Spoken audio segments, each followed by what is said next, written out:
नमस्कार दोस्तों। पिछले वीडियो में हमने समांतर चतुर्भुज पढ़ा था, यानी कि चतुर्भुजों का पहला प्रकार पढ़ा था। अब आगे बढ़ते हैं। चतुर्भुज का दूसरा प्रकार होता है जिसमें आयत है।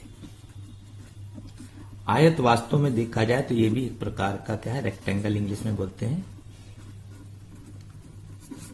रेक्टेंगल यानी कि आयत, ये भी एक प्रकार का समांतर चतुर्भुज है। समांतर चतुर्भुज में जब कोई अतिरिक्त गुण पाया जाता है तो नए प्रकार के चतुर्भुज बन जाते हैं, उनके नए नाम रख दिए जाते हैं। जैसे एक समांतर चतुर्भुज, अगर ए बी सी डी एक क्या है, समांतर पैरेललोग्राम है, समांतर चतुर्भुज है, और इसका एटलीस्ट कम से कम एक एंगल, कम से कम क्या, एक एंगल आप केवल बोल दीजिए, क्योंकि एक एंगल 90 होगा तो बाकी सब 90 हो जाएंगे। अगर एक एंगल भी इसका 90 हो गया तो समझ जाइए ये क्या है, रेक्टेंगल है। क्योंकि एक कोण 90 होगा तो ऑटोमेटिकली बाकी तीनों भी 90 हो जाएंगे, क्योंकि ये समांतर चतुर्भुज है जिसके सम्मुख कोण बराबर होते हैं और क्रमागत अंता कोणों का योगफल 180 होता है। तो ये 90 है तो ये भी 90, तो 180 बन जाएगा ये। तो आप कह सकते हैं कि समांतर चतुर्भुज एक ऐसा समांतर चतुर्भुज जिसका प्रत्येक कोण 90 डिग्री हो, वो आयत कहलाता है। ये तो इसकी परिभाषा हो गई। इसमें सारे वो गुण जो कि समांतर चतुर्भुज में आपने पढ़े हैं वो सब पाए जाते हैं, क्योंकि ये भी एक प्रकार का समांतर चतुर्भुज है। इसमें अतिरिक्त गुण क्या पाया जाता है? अतिरिक्त पाया जाता है कि इसके विकर्णों की लंबाइयां आपस में समान होती है, AC बराबर BD। बाकी सारे गुण तो आप वही स्टडी कर लीजिए जो कि समांतर चतुर्भुज में आपने पढ़े हैं। बस इसमें एक अतिरिक्त गुण याद रखिए कि इसके विकर्ण आपस में बराबर होते हैं। भाई विकर्ण समद्विभाजित होते हैं, सम्मुख कोण बराबर होते हैं, सम्मुख भुजाएं बराबर होती हैं, सब ठीक है। लेकिन अतिरिक्त गुण क्या है? AC बराबर BD। समांतर चतुर्भुज के विकर्ण बराबर नहीं होते। जब बराबर हो जाए समझ जाओ क्या है वो। जिस भी समांतर चतुर्भुज के विकर्ण बराबर हो जाए तो वो क्या होता है? आयत होता है। अब इसके बाद नेक्स्ट कौन सा है? नेक्स्ट है आपका रोम्बस, यानी कि समचतुर्भुज। नाम से क्लियर होगा। ये भी एक प्रकार का क्या है, सॉरी थोड़ा इस तरह बनाए, नहीं तो आयत जैसा बन जाएगा, अलग लगना चाहिए थोड़ा। ये है आपका, ये भी एक प्रकार का समांतर चतुर्भुज है, यानी कि समांतर चतुर्भुज के सारे गुण इसमें पाए जाते हैं। अतिरिक्त गुण क्या है? AB बराबर BC बराबर CD बराबर DA। ये एक अतिरिक्त गुण है इसमें कि इसकी चारों भुजाएं आपस में क्या होती हैं? समान। या यूं कह सकते हैं दो भुजाएं, दो आसन्न भुजाएं बराबर होती हैं। अगर आपने दो आसन्न भुजाएं बराबर कर दी तो ऑटोमेटिकली वो चारों भुजाएं बराबर हो जाएंगी, क्योंकि सम्मुख भुजाएं आपस में बराबर होती हैं। तो रोम्बस समांतर चतुर्भुज से किस तरह अलग है कि समांतर चतुर्भुज की केवल सम्मुख भुजाएं बराबर होती हैं, लेकिन इसकी चारों भुजाएं बराबर होती हैं। इसमें सारे वो गुण पाए जाएंगे जो समांतर चतुर्भुज में है। जाहिर सी बात है, एक नई आकृति बनी है, एक नया नाम मिला है, तो कुछ अतिरिक्त गुण होगा। एक अतिरिक्त गुण तो आपको मिला, एक अतिरिक्त गुण और बनेगा कि जहां पर इसके विकर्ण एक दूसरे को काटते हैं, समांतर चतुर्भुज के यहाँ रोम्बस के विकर्ण जहां पर एक दूसरे को काटते हैं वहां पर 90 डिग्री का कोण बनता है। यानी कि समांतर समचतुर्भुज के विकर्ण एक दूसरे को लंब समद्विभाजक को करते हैं। यानी कि जहां पर ये समद्विभाजित होते हैं, दो बराबर होते ही हैं, जहां पर ये समद्विभाजित होते हैं वहां पर कितने का कोण बनता है? 90। ये सब 90 होता है। ये ध्यान रखिएगा, इसका अतिरिक्त गुण होता है। ये रोम्बस हो गया। देखिए इसका चौथा पार्ट क्या है? स्क्वायर, वर्ग।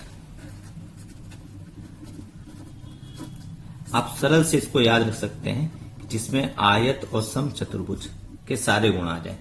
ठीक है, ये वर्ग है। मोटे तौर पर आप इसको याद रख सकते हैं। या और डिटेल से जानना चाहें तो ये भी एक समांतर चतुर्भुज है, ये भी एक आयत है, ये रोम्बस भी है, यानी कि समचतुर्भुज भी है।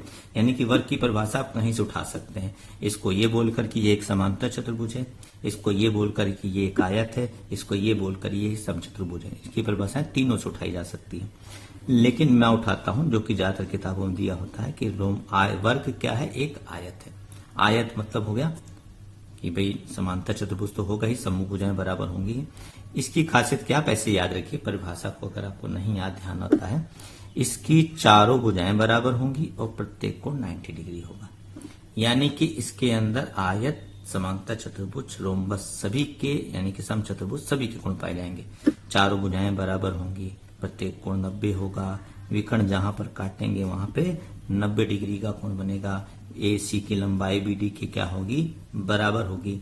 यानी कि आपने जो समांतर चतुर्भुज, आयत और समचतुर्भुज में जितने गुण पढ़े हैं सारे आप यहां लगा दीजिए तो आपका एक वर्ग बन जाएगा, स्क्वायर बन जाएगा।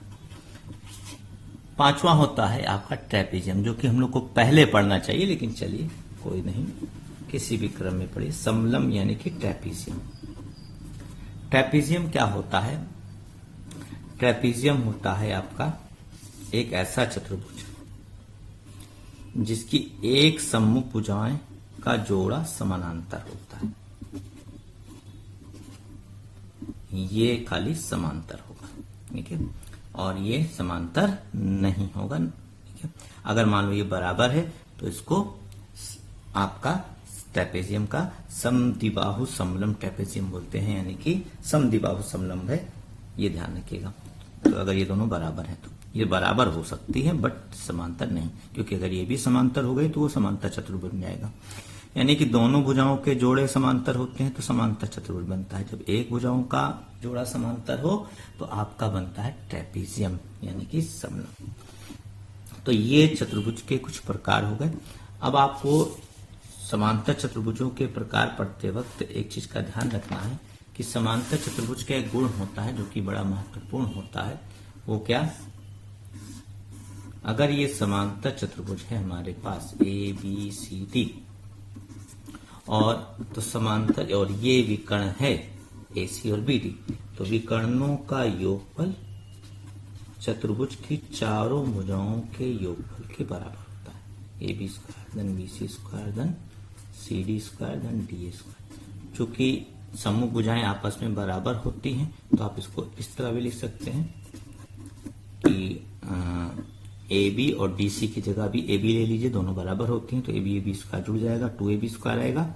और BC और DA में एक ले लीजिए कोई भी, चलिए BC ले लेते हैं, इस तरह भी लिख सकते हैं।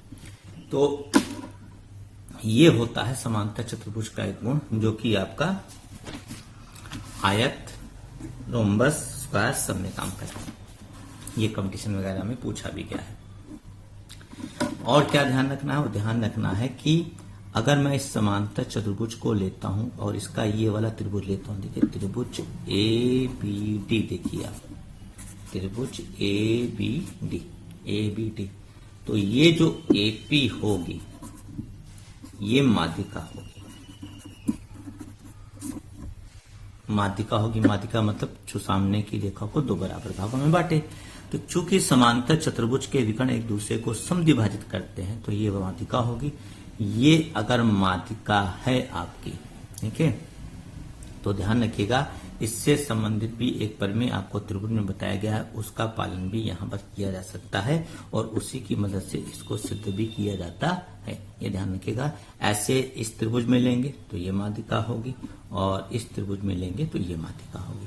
तो ये ध्यान रखिएगा कि प्रत्येक विकर्ण का एक भाग अगर हम लेते हैं, विकर्ण का ये भाग लेते हैं तो वो माध्यिका का काम करता है। ये ध्यान रखिएगा, समांतर चतुर्भुज का गुण होता है। तो स्टूडेंट्स जो भी हमारा वीडियो देख रहे हैं वो यहाँ तक जान लें कि ये समांतर चतुर्भुज के प्रकार थे। ज्यादातर इसमें ये जो भी प्रकार थे ये समांतर चतुर्भुज के प्रकार थे, उसमें एक समलम भी अलग होता है। तो चतुर्भुज के कुछ गुण हम लोगों ने पढ़ लिए हैं। नेक्स्ट वीडियो में कुछ और सवाल लगाएंगे, कुछ और गुण पढ़ेंगे। ओके।